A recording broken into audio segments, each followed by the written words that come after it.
As well known, the CAR-T cell therapies have had remarkable efficacy against hematological cancers, but also against some semi-solid cancers like lymphoma and myeloma. In solid cancer, it's not been a breakthrough yet, and there are probably many reasons for that, but two important reasons is the lack of good targets and immune suppression in solid tumors. So what we have done is to develop a chimeric antigen receptor against a target called STEAP1, which is highly expressed in prostate cancer, but also expressed in Ewing sarcoma and subpopulations of many other cancers. So this is a target that we find interesting because it is associated with invasive cancers, advanced cancers, so that the risk of tumor escape is probably less than with most other targets. So it seems like an appropriate target.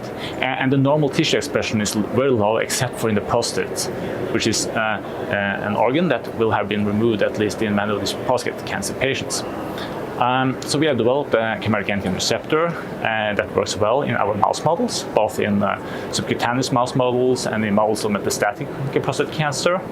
And we are now trying to move this forward into a clinical trial.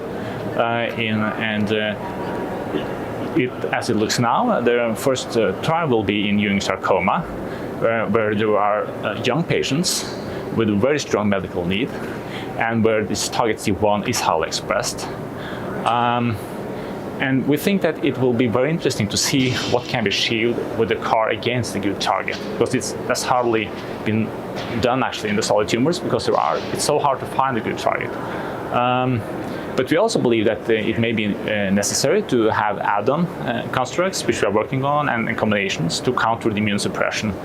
But I believe it's a stepwise approach. We need to establish first the safety, the dosing, and so on of these chimeric antigen receptor T cells, and then we can consider the add-on options for perhaps making it more efficient.